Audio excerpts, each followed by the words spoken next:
Hi everyone, my name is Alessio Tossolini. I am a freshman at the University of Washington and I have taken 33 AP exams. I recently made a post on Reddit talking about this, and a lot of people have common questions, and so I wanted to come on here and make one video talking about how I was able to do this, as well as answering some of the questions that I got that I saw pretty frequently. Okay, so I'm going to start off with the actual studying part, and I'm going to make this really brief because I think each person has their own study habits that work best for them. So for me, I wouldn't really ever study before dinner. My brain just wouldn't work, you know. I came back from school, I would take a break and then study after dinner. A lot of people work best studying in larger chunks of time, so after school they come home and study right away. Whatever works best for you, try to figure that out and study that way. I don't really have too much advice here. Learn the content the way that you best learn content. These exams test your knowledge, but I think they also really test your test-taking abilities. And so what helped me a lot was finding all the rubrics for all the exams online. And it turns out that finding the rubrics online is really easy. You just have to search up the exam name, the question, and then the word rubric at the end. And once you find the rubric and read it and understand and all that, when you write your essay, you just have to make sure that you write in a way that very clearly presents exactly how you're hitting each one of the points. So for example, this is an any AP History DBQ rubric.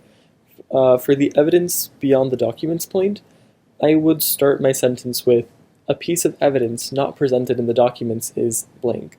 That way the AP grader is going to know exactly when and where to give you this point. And finally, the final thing that I would say helped me so much was doing lots of practice exams. And this kind of depends on how familiar you are with the subjects, but I'd say doing practice exams and then going over my answers was extremely helpful. Mostly the FRQs, because those were very publicly available. Just like with the rubrics, you can search up the exam and then write past exams after, and you click on it, and it's going to present you with all of the past free response questions. And not only can you find past FRQ questions, you can also find the scoring guidelines and past responses with commentary. Okay, and so once you have done these exams, after every single FRQ that you do with, the appropriate time pressure and all that, you have to go back and then look at how well you did. That's kind of obvious, to grade and check how well you answered each question, but you also need to make sure you understand exactly why you got each problem wrong. So for example, this is one of my environmental science FRQs, and you can see that I wrote down next to each problem that I messed up exactly why I got it wrong.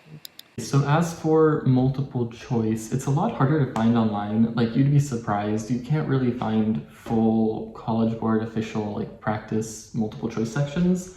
So what I would do is I'd go to my local library, take one of those prep books, bring it home, and then do only the multiple choice section, and then correct my answers. And as I would take the test, I would basically write down for each question a small question mark next to it if I totally guessed, or another one of the letter options if I was undecided between two of them.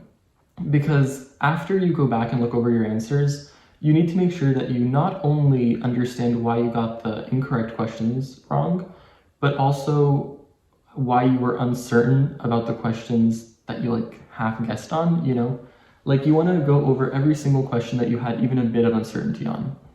That way when you take the test, the actual test, you're going to have a lot more confidence in your responses, and also you're going to have more knowledge to do well in the exam. And as a general rule of thumb, you should be spending a lot of time on this reflection, sort of correcting your answers. Doing a lot of practice exams is useless if you're not going back and figuring out why you got it wrong. I think one of the things that helps the least is just doing a practice exam, grading it, and then not doing anything with that information. You got to go back and understand why you got every single question wrong.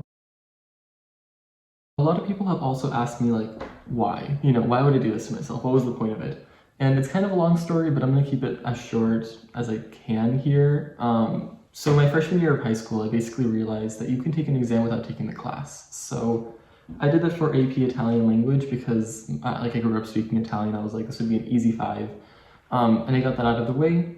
And so sophomore year, I was let me just try self-studying a couple of exams. Some of the ones that they said were easier to self-study, so AP Environmental Science, AP Human Geography, all of those.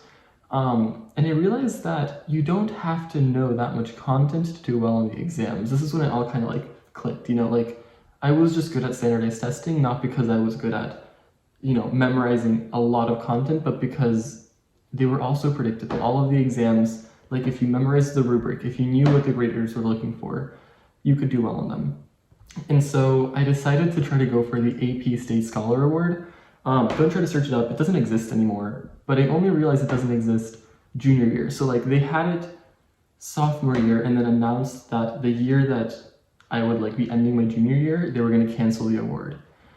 And I was like mad, I was salty because I was like, I already signed up for all these exams trying to go for this award and you're canceling it now?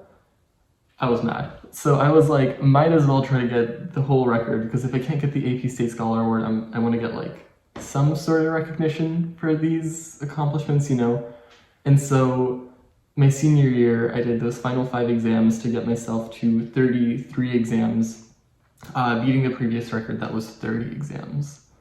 As I'm editing this video, I realized that I left out something which I consider to be pretty important, and that is that I don't think me doing 33 AP exams was some sort of crazy, praiseworthy achievement. I view it more as a reflection of my privilege. I never had any problems paying for the exams, and I grew up in a really good educational system, and that's the reason I'm here making this video right now. My privilege gave me access to a lot of resources that I otherwise would not have known existed, and I think that the only right thing for me to do is to show other people these resources, like people who might not have had the same access to them, and just make it free on the internet. Okay, so you might be wondering if it was worth it. Like, is self-studying all these exams worth it? And I think that it was, personally.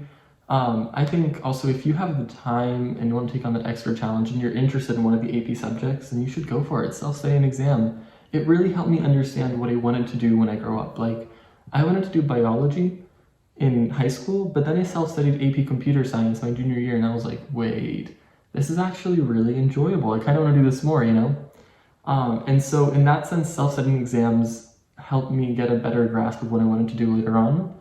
On top of that, they saved me 2 years worth of college, like 90 credits. The university that I go to, like UW, they're super generous. Like they're so generous with these AP credits. And so like even though I spent about $3,000 in high school, it's saving me about $30,000 in college.